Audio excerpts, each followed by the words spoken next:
ولی تماشاوان هیجا نهاجی لسر خطا تلفن آمه اندام ناوندا کردی یا لیکولین قانونی یاسا برز جان بدرخان آمده برز جان بدرخان دم باش.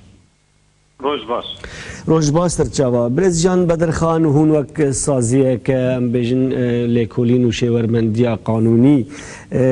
صد هون جنیز و روشا گلی کرد هم لسوری هم لروج آوای کردستان هون شوپینن سیویه که مه یکی سیویه که تیر مه یکی طبقه لتل عران و تل حاصل کم کجی پیک هاتنه نهاجی اف کم کجی دوام دکن لهرمات الابیض مال کردات هالان دکن دشوتینن وادهلن کوبرافن ایروجی نوچا غادست مدیس ایریشی تل عران و تل حاصل کرنه و گلک کسی نابرا بیست و چل سالی ده روان هر وحال گندن در دورات الابیض جی میرن واد گرن دبیجن ام دخوازن هر مالک لا وکی خواه بده ماش بو جهاد وان تهدید دکن وک یاسا افکر یارن دج مرواهی دنرین آوده چی پیوسته بکرن داکو ام بکار بن وک کرد رایا گشتی آناف نتوایی پیچکی وصا بلقینن کرم کما مسته بله اف هیریش که بسر مدد به محمود دونن اف هیریش کی دجی هبونا مایا وک ملت کرد سوریه ده دجی مافی مایا و هبونا مایا جاجبروی یعنی دویت افگار سیاسی سر به روشه آنها باش بسکنن به پروژه وان حیا آنها آمده بو با مخابن هین آمده نبویا که کرد سوریه ده وقت پروژه چد وین کات افگار کردی لهف حمور و نشتینا پروژه که گلنپری دانانینا جبرویزی کام رو یعنی وی چاوا پشگرتیا تفگرا کردی بکه اگر او حیانا وی پروژه که واقعی کم رول سرکار بکه وقت یاسا ما بویرکو گاواگیهان ما همه دسته که ده ما بانگک بلاف کرد همو ریخستن ناونتوی همو حکومت ناونتوی اکود مثلا سوریه ده مجولن ریخستن ناونتوی کسی موافی مروفان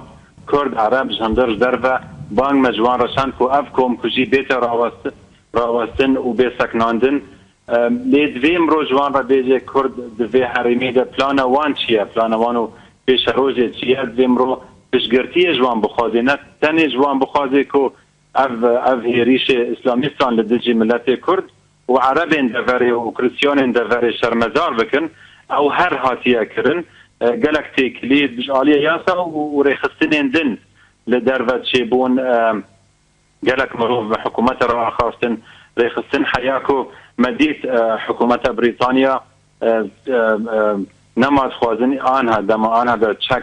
بدن شورش سوریه جبرکو او دبینن کو چک دگه دست اسلامیستان مرود بینه کو رکبری عربی بدنگ مایم دوی مسئله ده گاواجی او بدنگ منون دبینن کرد وک ملت سوریه بدست هنن جدر وی سوریه تین کشتن تین طالان کرن مالین وان گندی وان زارو جن میر همو تین کشتن دوی اوجی وک اگر براستی رکبریا که سورینه و تشگرتنا مافی مروفان ده هم در سوریه ده دکن و پروژه وان دموکرات جبو پیش روژه سوریه هیا دوی حیانها اوجی تشتکر بنا تف ارتش آزاد لی مخابن مرود بینک و او دبیجن قاval سروی روشی آن آخذن تم دبیجن کرد آن پارتین کردان تشتن کرنه حیاکو کسین اسلامی چون ایریشی وان کرنه یعنی جوان را وقت مرود بینه تبریر دکنج بو جبت نفساکو او ایریشی دبرک برز جان بدرخان ام بین پارتین کرد هیجن سیاسی کرد چی کربن او ام دین وی آلی کی یعنی اف بهانه کو مرور زاروکا و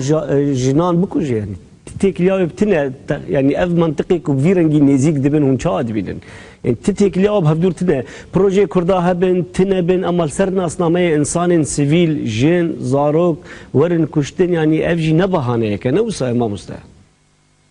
بله مروب يعني وين شر مزار بكلي نبسد في ام كرد ام دزانن شر سوريا بود صالونيف هيا كام في ام خجيره اماده بكن قاف مرود شر ديا مرود زانا اف شروي بگه عاليما كادوار چکداری ده دوار سیاسی ده دوار تکلیان ده في بري ما خجيره حاضر كربا مرو نكاره بسكنا كاره كينك حياكو شر بگه ناف گند ما دور ام بيجن كا جامع ايرو شبكن يرو زحمته كا في بروجه هبيل ديسا يعني مرود بيناكو خورتين كرد كاتشن كرد حمورة بنا ايكوب دسويدة تشك هيا پشگرتیا هریما خود که پشگرتیا خلق خود که گاون باش تنکرن کمرو کردن عربن کریستیانی دوره همو حول دادن که دوره خب پارزن جاف کسین اسلامی است. برز یاسا برز جیان بدرخان وکی یاسا یعنی بگمان تکلیو به سازی ناونتویی ماف مروان رهنه دوی وارد ام بیجن و تکلی دانی نه دخوازن واچن ام بیجن و بلگه بخوازن هرن هرم روشیلی کولین بکن تشتکی ولو پلان و هی پروژه و هی کون بکن بوان سازی ناونتویی ام بیجن بکی مانی هگر نکاره بن صدی صد خو بگینن جین کوم کی جی که مانی خو بگینن هند ورن کو پنابرن جوان در رویانه لوان گهدار بکن هن راستیا جوان بیزن و اینا باش بدوی وارد کارو خباطه و هی یا نه بله تکلی ما تفقلك رخصتني ما في مروفان بيشي وان هيومن رايتس واتش رم آخافتنا جبو وان زانين فيديو جراكن وينا جراكن بلغا جراكن كو بزانن كو اف مسلاش بركو هنا كانت بيجن ابنا راسا نبو يجا مجوان رقوتية خلق درافن خلق مالا خوان اهلنا اگر كشتن نبا اگر طالان كرن نبا لي اول سروي كار دكن كو بري ببينن كا اوي چاوا هناك جوان هرن درباسي هريمي بي وببينن كا كوم كجي چاوا بو يو حيا چه خاص خلق هاتنا كشت يعني حيا كدري اف كوم كجي مزنا آن بچوكا اول سروي كارد باتي كلين ما نتوين يقرتي تشي بويا لجنيفي وقت انفورماسيون مجوانهن كو اف كوم كجيل دفري تشدبا اف هيزن اسلامي تشدن وقالك ريخصنين دن قالك اندام برلمان اوروبي مجوان را بانغا خوشان مجوان قد في ون بلفن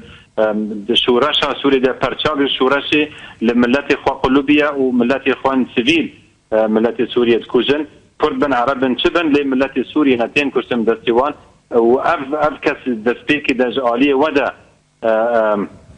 هاتبون تشگرتن لید آنها لفک چه بکو اب کم کجی بسکنه و اب ایریشن چه ارتش آزاد بن چه گروپ اسلامیست سر دواره کردید وید بسکن وید برای خواجنه و بدن شامه رژیم لخامشلو و لعفینه و الکوبانه چنه اگر راست شورشن و راست لدجی رژیم کار دکن برا هر نل شامه شر بکن نل گندین ما بله گلک سپاس برز جان بدرخان جناوندا کردیا لکولین قانونی یاسا گلک سپاس بجداربون و سلاو رز دم باش